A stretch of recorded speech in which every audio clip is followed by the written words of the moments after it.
What's going on, everyone? Welcome back to Machine Heads. I'm Wayne. So look, if you're in the market for a new compact loader, specifically a skid steer in 2025, you've landed in the right place. For a long time, the skid steer was the undisputed king of compact utility. But over the last decade or so, the compact track loader, the CTL, has really surged in popularity. And for some good reasons, the increased versatility it offers, thanks to its stability and lower ground disturbance being chief among them. But in 2025, does that mean that the skid steer as a machine category is obsolete?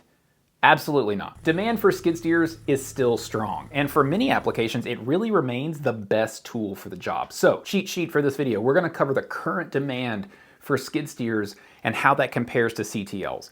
We're also going to take a look at when you should choose a skid steer over a CTL. We're also going to look at how skid steers have evolved with modern features. How does the skid steer in 2025 compare to one from 2015 and earlier? And finally, we're going to take a look at the 2025 lineups from 4 major players: John Deere, Caterpillar, Bobcat, and Kubota. We're going to talk about those entire lineups and how they break down to help you make sense of those lineups. And we're going to take a look at a few key models that play big roles in those lineups in terms of popularity among the people using them. All right, guys, let's dig in.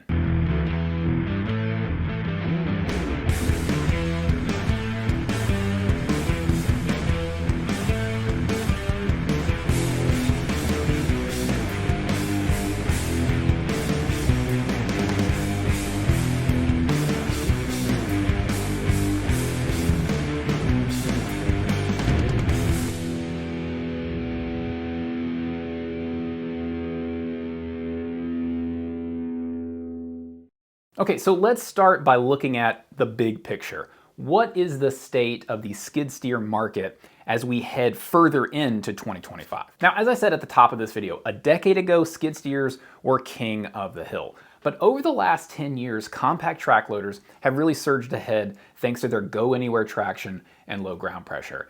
And look, these days the industry has settled to roughly an 80-20 split between CTLs and skid steers. About 80% of sales go to tracks and 20% go to wheels. In other words, CTLs are absolutely dominating sales, and honestly, we don't expect skid steers to overtake track loaders again, at least anytime soon. It's the versatility of tracks, that being able to float over mud and soft ground. That's really the main reason why. Yes, they're more expensive, but that versatility has really just been a huge selling factor as to why this machine has really taken over really the entire construction equipment market, not just the compact segment. But look, does that mean skid steers are going extinct? In no way, shape, or form is that true. In fact, that drop in demand for wheeled skid steer loaders has really leveled off in the last couple of years. And we've even seen a little bit of a resurgence in terms of demand for the skid steer as a category lately. Now, why? Why is that happening? Well, according to the experts that we spoke with for this video, it's really a combination of two things. The first is kind of like understanding what's kind of been going on in the last 5 to 7 years in the industry as a whole, and that is really that tool-carrying compact machines of all shapes and sizes are in high demand. The same type of demand that is making people want more compact excavators, more CTLs, more stand-on skid steers, more of these smaller machines that you can put attachments on. That same demand is really driving demand for all of these machines. So that rising tide really is lifting all boats. The second part of the kind of resurgence in demand for skid steers is that there are just lots and lots of jobs still where a skid steer remains the best tool for the job. So, I mean, just think about it for a second. If you're mainly on hard surfaces, if the majority of work that you're doing, you're moving around on hard established surfaces, concrete, asphalt, a packed yard, a skid steer really can be your best friend. And there are certain sectors, certain industries that really, really love the skid steer in particular. Agriculture, you're going to find a ton of skid steers cleaning barns and moving bales. Then there's rental yards. Rental yards keep wheeled loaders in stock because they're cheaper to buy and they're cheaper to maintain. It's easy as that. Even larger construction sites, even ones that, don't have a lot of hard surfaces, they're still going to keep a skid steer around for support tasks like sweeping up with a broom or hauling pallets when that stuff needs to be done on finished ground. So the bottom line here, CTLs might rule the majority of job sites, and especially those that have kind of, uneven ground or terrain, or that might be at risk of hitting mud. So that's a majority of job sites. You want to have that versatile tool so that you're ready for anything that's going to happen. But there is most definitely still a place in the world for the skid steer. Okay, so now that we have a feel for the market in general and really kind of like sentiment toward this category of machine, let's tackle what's probably the biggest question for many of you guys out there. Should you opt for a skid steer or a CTL? Really, the primary deciding factor is what we alluded to before. It often comes down to the surfaces that you're going to be working on most of the time. Now, if you work mostly on hard, smooth surfaces, tires have an edge. Skid steers put all of their weight on those 4 small, contact patches, that higher ground pressure on those 4 patches. And that can be enough to bite through slick surfaces like ice or packed snow. In fact, for snow removal, a wheeled skid steer often outperforms a tracked machine. That's because the wheels can break through that ice and snow instead of kind of just floating on top of it, and that gives you better traction to push snow around. So snow removal is going to be another kind of major application where a skid steer is going to make sense. On the flip side, if you're frequently in mud, sand, or sensitive turf, the CTL's low ground pressure and traction, that's going to save your bacon. You're not going to sink or spin or disturb the ground nearly as much. Now, if you need to zip around a large site or travel between sites in your loader, well, skid steers are going to be the better option because skid steers are generally faster. One comparison here, a John Deere 330 skid steer can hit up to 12.5 miles per hour. And that's versus the 8.5 miles per hour of its tracked counterpart. That's nearly 50% faster, and that can be a big deal if you're hauling dirt or other material across a large subdivision all day. Another benefit, tires don't suffer from high-speed wear nearly to the extent that tracks do on hard ground. If you've got to hop on the road or cover lots of ground on paved surfaces, the skid steer is going to win on speed and on wear. Another benefit for skid steers are lighter than equivalent CTLs because they don't have that heavy undercarriage. And that can make a huge difference if you're towing the machine on a trailer. A lighter skid steer might keep you under CDL weight limits or let you even use a smaller trailer. So that's easier transport, less fuel burn when you're hauling it around. All of those are good things. And if you need to lift it or tow it out of a muddy spot, lighter is definitely going to be better there too. Now, we kind of alluded to this one earlier talking about track wear, but let's talk about cost, the purchase and upkeep cost of a skid steer in comparison to a CTL in terms of it being an advantage. Like we said earlier with track wear, they don't just wear faster. Tracks and undercarriage parts are just pricier than tires. There's no way around it. A wheeled skid steer will typically cost several $1,000s less up front than a similar track loader. And that's been known for years. And a big reason for that is the added complexity that's added on whenever you put a tracked undercarriage on one of these things. And operating costs are going to stay lower as well. Like we mentioned earlier, your treads are going to wear faster than tires. And when it comes time to replace treads or parts on an undercarriage, that's also more expensive than replacing a set of tires. And then there's the maintenance issue as well, the ongoing maintenance issue, not just kind of like the price of parts. There's fewer moving parts on a skid steer compared to a CTL, and that's just going to mean less overall long-term maintenance and hassle on a skid steer that you're not having to spend on rollers and idlers and drive motors.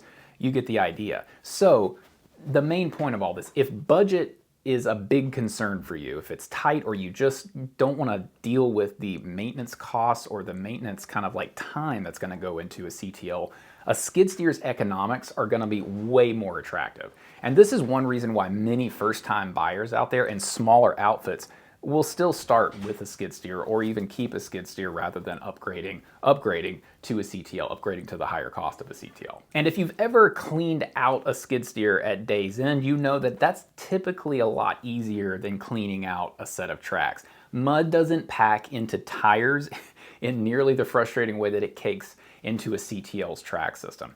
Anyone who spent an hour prying mud and straw out of track bogies, maybe even in freezing weather for bonus fun, will appreciate that. With a skid steer, a quick spray down of the machine, and you're really done when it comes to cleanup. Okay, so you've decided that you need a skid steer and that's the machine that's right for your job.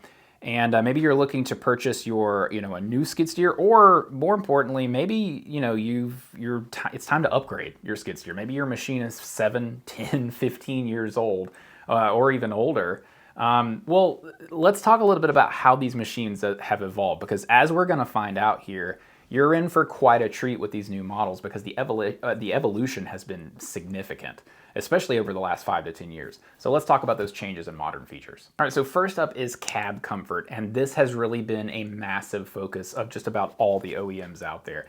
If you climb out of a 2005 model skid steer into a 2025 machine, you're not going to be shocked to know that it's going to be a lot nicer inside. But that first thing that you'll notice really is just kind of like the improvements in the cab. It's really like going from a flip phone to a smartphone. And for some of you, I realize that might not be the upgrade metaphor that I'm intending, but we're going to stick with it. New skid steers have sealed, pressurized one-piece cabs that do an incredible job at keeping dust and noise out of the cab while keeping nice and cool or heated air inside the cab. Manufacturers know that operators basically live in these machines all day, anywhere from 6 to 12-hour shifts.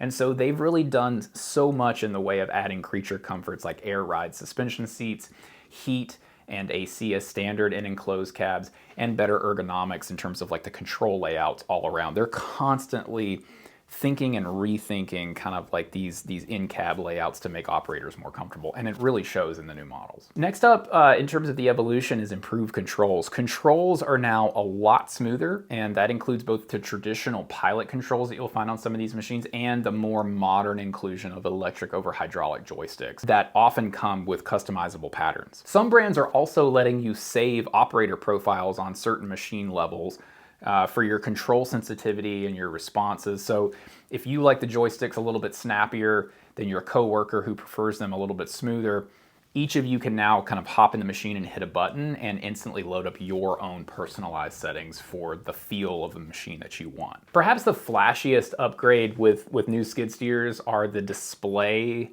and just kind of overall techie electronic features that have gone into these things. 15 years ago, you had only kind of basic gauges. But now many skids offer these large color touchscreens that are kind of like the focal point for the cab and operation of these things. And for example, Bobcat has a 7-inch touch display. John Deere has an advanced display option. Caterpillar's XE models also feature touchscreens. And all of these offer Bluetooth connectivity, machine diagnostics, and security features. And when you're looking at these displays, they're really designed to kind of show everything. There's advanced gauges, there's attachment settings, there's even rear view camera and surround view kind of camera feeds that can feed into these displays. John Deere's latest P-tier loaders have an optional 270-degree camera system that gives you that all-around bird's eye view. But that actually has its own dedicated screen, so that's a second screen in some of these cabs.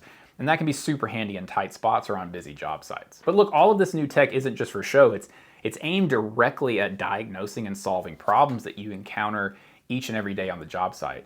Integrated telematics, for one, are extremely common now too. You can track your machine's location, the machine operating health, and you can even set parameters remotely, like actually update settings on these machines remotely through Bobcat Machine IQ, Cat Product Link, Deere's JD Link, etc. Now, another kind of major factor of the evolution in terms of feature set for modern skid steers is these new smart attachments that have been being released. Skid steers, as like the rest of the compact segment, have truly become multi-tool carriers. And so in recognizing this, manufacturers started to add smarter integration for all of these attachments that are now being used with skid steers. Now, a great example of this is Bobcat's attachment control system.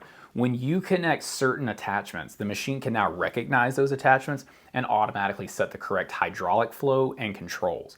John Deere has a similar attachment manager in their new models. You basically select the attachment from a menu, and then the machine adjusts the controls. And in the case of the 334 model, even the hydraulic pressures to suit that tool. So this means that if you hook up a coal planer, the loader just knows to put flow to max and to change the joystick buttons to control the planer's tilt instead of, say, the bucket curl.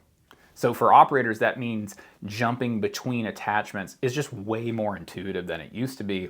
and you have less time kind of relearning controls or fiddling with settings. It's just a huge improvement in terms of intuitiveness across the board. Now, speaking of attachments, another trend in modern skid steers is more hydraulic horsepower on tap. Over the years, standard auxiliary pressure has crept up from around 3,000 psi to now around 3,500 psi on many machines, and flow rates have also increased. And we've seen several models now that are in the 4,000 psi range. And high flow options are now very, very common, and some manufacturers even offer super high flow packages. For instance, Cat's new 270XE skid steer can pump 40 gallons per minute at about 4,500 psi.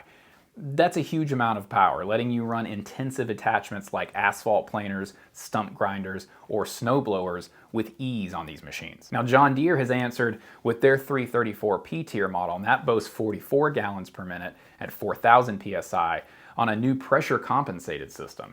Now, more flow and more pressure equals more attachment productivity, plain and simple. Now, in terms of raw performance, skid steers have gotten stronger and larger at the top end of these lineups. 10 years ago, a 75 horsepower skid steer was big.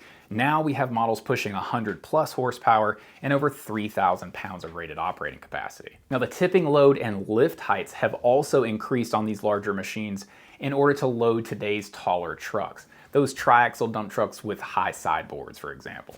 Now, Caterpillar noted that they boosted lift capacity and height on their newest models specifically because customers had been requesting this type of performance increase because they needed to load bigger trucks and haul heavier pallets. Structurally, these machines are also now more rugged to handle this heavier duty work. You'll see more steel in the frames, better weight distribution, etc., so that they don't tip over with these heavy loads. Now, emissions-wise, we went through the whole Tier 4 saga, about 10 years ago. But while that was kind of a mess at the very beginning, it did bring some benefits. Chiefly among them, nearly all new skid steers have electronically controlled engines now, and that has enabled features like intelligent throttle and power management. And one result of that, the machine can now automatically balance engine power between driving and lifting so that you don't stall out, something that Cat has highlighted in a lot of their recent designs. Now, before we move on to specific models, there's one more kind of like new feature that has popped up in the last several years, and that's remote control. Now, the feature itself, remote control, has been around for a while, but it's become much more accessible in recent years thanks to a decrease in upfront costs for the feature and some improvements that have been made in the remote control interface themselves. In fact, Bobcat offers a system called Max Control that even lets you drive the loader remotely with a smartphone. So imagine you're a one-person crew digging with an excavator and you need to move your skid steer. Well, without even leaving the seat of the excavator, you can pull out your iPhone and use it like an RC controller and reposition your skid steer without having to get in and out of that cab. So the big picture, today's skid steers are more productive, they're more comfortable, and they're way smarter than those of even a decade ago. Customers have really pushed for those things. They want machines that do more with one operator and can do it in less time. And with the skilled labor shortage, making these machines intuitive for new operators has been absolutely key for OEMs. Those touchscreens, the easy controls, the better visibility, all of this helps train rookie operators faster while keeping experienced folks happier and less fatigued, so they stick around. Oh, and electric skid steers are also on the horizon as well. I mean, Bobcat has already unveiled the S7X, which was the world's first all-electric skid steer. Now, this machine, this battery-powered skid steer, is still kind of a prototype. It's not available to purchase yet, but it definitely shows where things are probably headed in the next decade, because a quiet machine that doesn't require diesel provides instant torque. That's going to be a game changer in a lot of applications, specifically noise-sensitive areas such as golf courses or residential construction, or even kind of indoor work like indoor demolition and construction. All right, so now that we've established just how far skid steers have come, let's talk about what your main options when it comes to skid steers are today. We're going to break down the lineups from 4 big names: Bobcat, Cat, John Deere, and Kubota.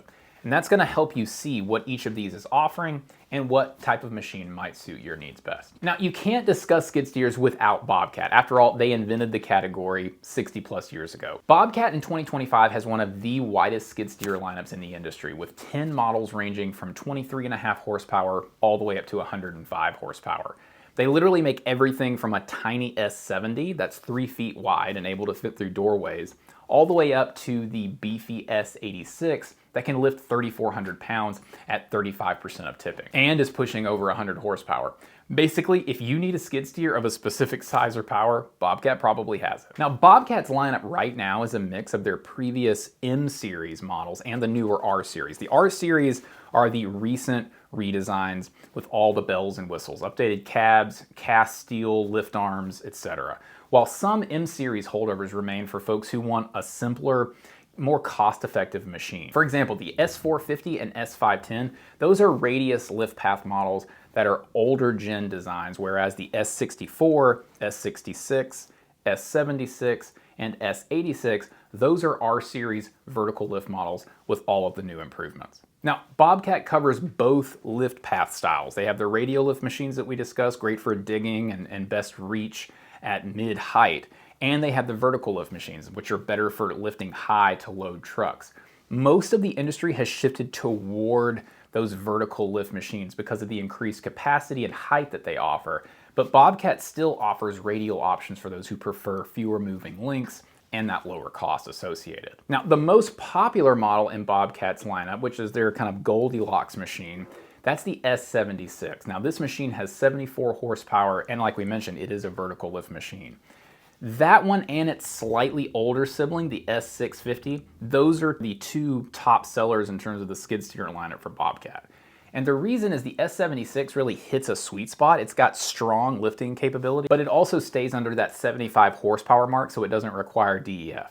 It's also very agile, and it's not too large physically, so it can work in those tight spots but still move around a lot of material. Plus, Bobcat gives the S76 and its little brother, the S66, a ton of configuration options. Open cab or full cab, multiple packages, all the way up to a gold package with every feature, LED lights, reversing fan, ride control, 7-inch touch display, you name it.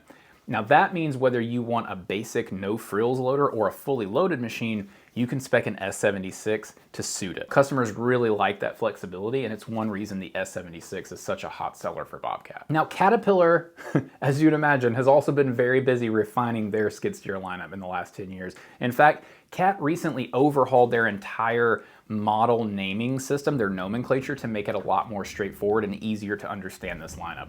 They introduced a next generation of skid steers with model numbers that end in 0 if it's a wheeled model, and a corresponding 5 for track loaders on the end. So if it ends in a 0, it's gonna be a skid steer. The new Cat skid steer models as of 2025 are the 250, the 260, the 270, and the 270 XE. Now those are simpler names, but what does it really mean? Basically the 260 corresponds to the bread and butter 74 horsepower class, replacing the old 262 D3 machine. The 270 is a larger frame with higher lift, replacing something like the 272 D2 or D3. And then you have the 270 XE, which is a special high-spec variant skid steer. Now, Caterpillar also makes a smaller 250 model, and it plans to eventually refresh the sub-74 horsepower machines like the 226, the 232, and the 236 with this new naming style. But for now, the Cat D3 series models, that 226 D3, the 232, the 236 D3, these are still being offered for the compact segment, but those will eventually transition to that new naming and numbering soon. Now historically, Cat's 262, which is now the 260, that size has been extremely popular. That was roughly a 3,000 pound ROC at 50% tipping. And that's a machine that can really do a little bit of everything. Cat confirmed that this mid-size, the 260 class, continues to be one of their best sellers today, because it hits that sweet spot that we were kind of talking about earlier, the 74.3 horsepower, so there's no DEF, and a strong lift capacity, making it a versatile choice for construction and rental fleets. Now, before we kind of move on to the next manufacturer, I think it's kind of worth it to talk a little bit about this XE model for Caterpillar. In Cat language, XE means the premium feature packed model that has the latest tech, and the 270 XE, as such, comes with things like electronic hydrostatic transmission, which it gives you basically more efficient power transfer. But the headline feature is this machine's focus on attachments. Now the 270 XE boasts a 40 gallon per minute high flow hydraulic system at 4,500 PSI. Now Cat cranked up the aux hydraulic specs specifically for demanding tools. Now this is perfect for road work attachments like coal planers, wheel saws, and snow blowers, which the 270 XE can power with ease. In addition, the XE has all the luxury features: heated and ventilated seat, the latest touchscreen display, advanced controls with extra buttons for attachments, etc. All right, so let's move on to John Deere. Now, John Deere may not have as many models as Bobcat, but they've made some big moves recently. Deere's skid steer lineup in 2025 consists of 6 models split into small, mid, and large frame categories. Now, they use a numbering system where the middle digit indicates the frame size: 1 for small, 2 for mid, and 3 for large. So you've got the 316 or 316 and the 318. That 1 stands for a small frame.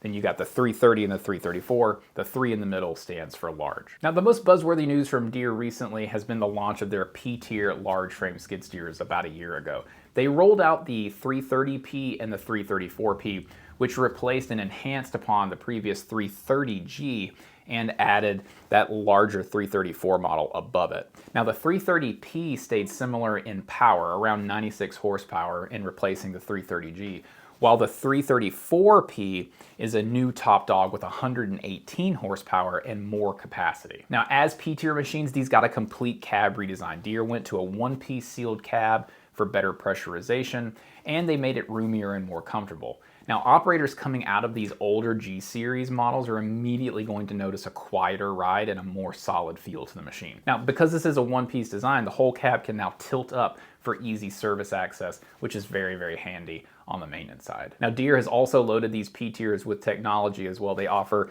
advanced LCD touchscreen displays, and on the 330 and 334, you can get that surround view camera system with 270 degrees views of the job site. Now, one very cool feature on the 334P is the new pressure compensated load sensing hydraulic system. Now, without getting too technical, this is basically a hydraulic system where the hydraulic flow is not tied directly to engine RPMs. You can run attachments at full power even if you lower the engine speed. So the system is just going to maintain pressure and flow automatically as it's needed. And it allows features like Deere's attachment control feature. With select attachments, the 334P can now auto-adjust hydraulic flow and pressure and even control patterns when you select an attachment type on the screen, as we were talking about earlier. Okay, so let's take a look, zoom out at kind of Deere's full lineup overview. On the small side, they've got the 316, which is a radial lift, and the 318, which is a vertical lift. Now, both of these machines have around 61, 65 horsepower, and they're really best suited for tight spaces and their entry-level pricing. In fact, Deere kept the 316 as a radial lift option for simplicity and that lower cost. Now, these are small machines that are gonna shine in landscaping or really any other job where you need a compact machine to fit in a tight space. And Deere recently updated them to this P-tier in name, but they're very fundamentally similar to their previous models. It was mainly a branding update to fit this new tiering system. Now, moving on to the mid-frame, the 320 and 324. Now, both of these models are vertical lift and they're physically the same size machine, but the difference is that the 324 has more power and higher lift capacity. The 324 also offers options like 2-speed travel and high-flow hydraulics that the smaller 320 doesn't have. Now, this midsize is a very popular segment for Deere, as it is for other manufacturers. Now, the 324 is really the Goldilocks model for Deere. It's not too small, it's not too big, it's just right for a ton of users out there. It has a manageable footprint for tight job sites, but unlike the small frame, it can still be equipped with creature comforts and more capability. Importantly, the 324G is 74 horsepower, so again, it avoids that need for DEF and it packs robust performance. Now, moving on to the large frame, the 330P and 334P, these are Deere's big guns. They have 98 horsepower and 118 horsepower respectively.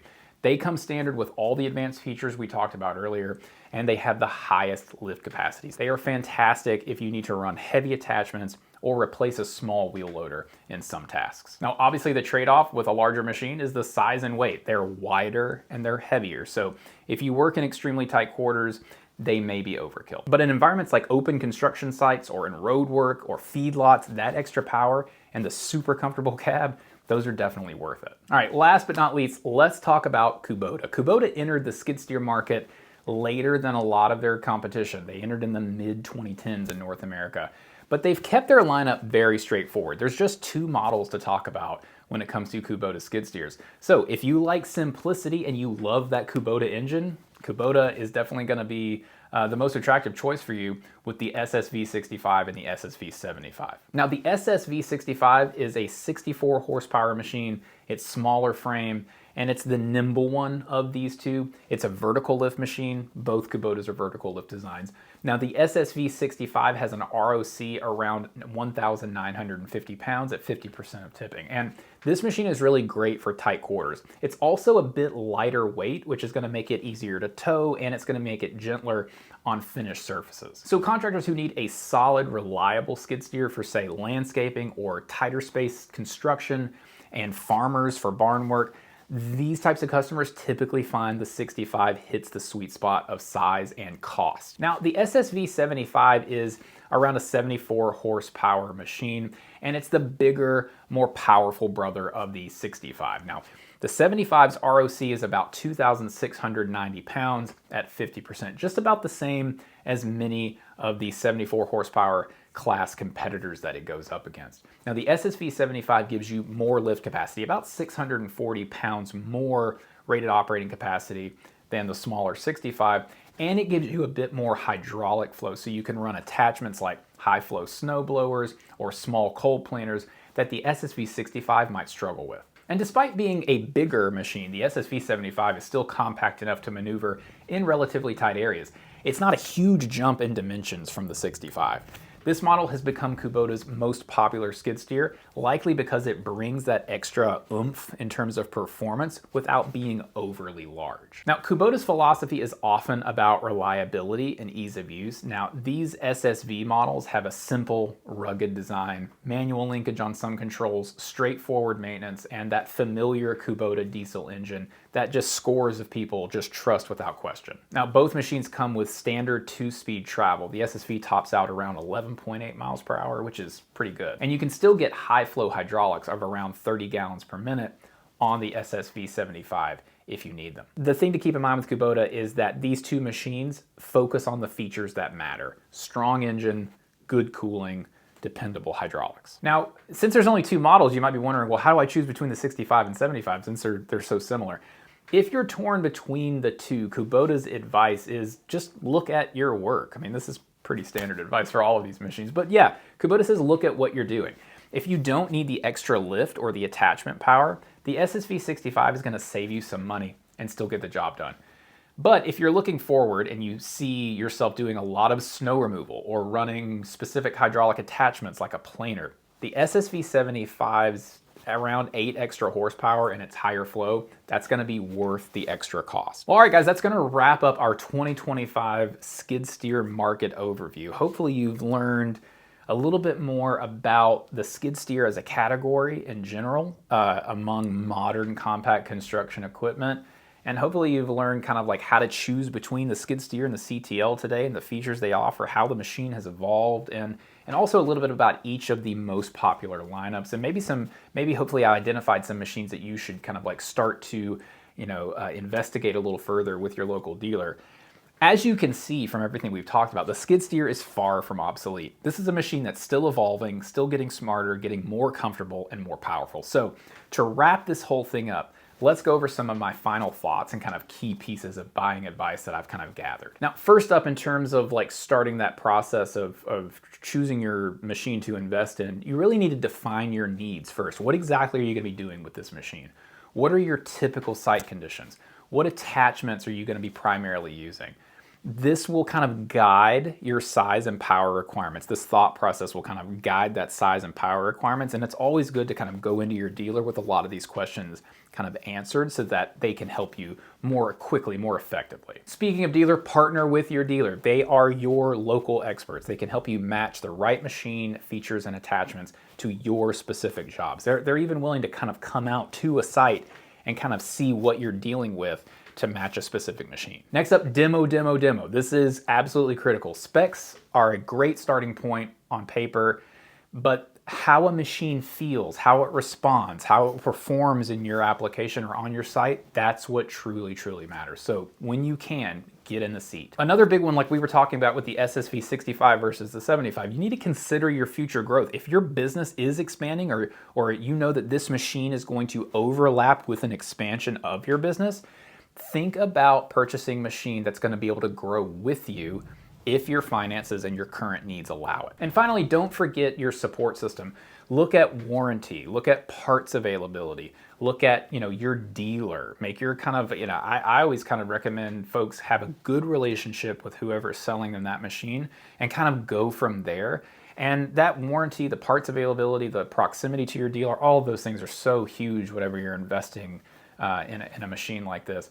That long-term support is just as important as your initial purchase. Okay guys, that was a lot to cover, but hopefully this overview of skid steers in 2025 gives you a much clearer picture of the market and it helps you kind of narrow down your choices. The key, as with all of this stuff, is to do your homework. I mean, like the internet makes it so possible to look up stuff like this or go to compactequip.com and read up on more machines, right? Like, we have all this information at our disposal. Make use of it. Do that homework. Understand your applications. Find the machine that will truly be an asset to your operation. You're making an investment. Make sure you're investing in the right asset. And look, don't forget to check out the manufacturer's websites. Those websites are hugely helpful whenever I'm making videos like this. So check out, John Deere's website, Kubota's website, cat.com, bobcat.com. Check those out and definitely pay a visit to your local dealers. All right guys, thank you so much for watching this video. If you found it helpful in any kind of way in your next machine purchase or machine research, please give us a thumbs up and subscribe to the Compact Equipment channel so that you are notified and hit the bell, turn on notifications so that you get notifications for more equipment insights like this video. And let us know in the comments if you have any questions and tell us what skid steer you're running and let us know if are you running a 10-year-old machine and perfectly happy with it? Are you thinking about getting a new skid steer? Let us know in the comments below. We always love hearing from you guys. And look, for more coverage of the compact equipment industry, visit us at our website, compactequip.com. All right, guys, thanks again so much for watching. We'll see you in the next one.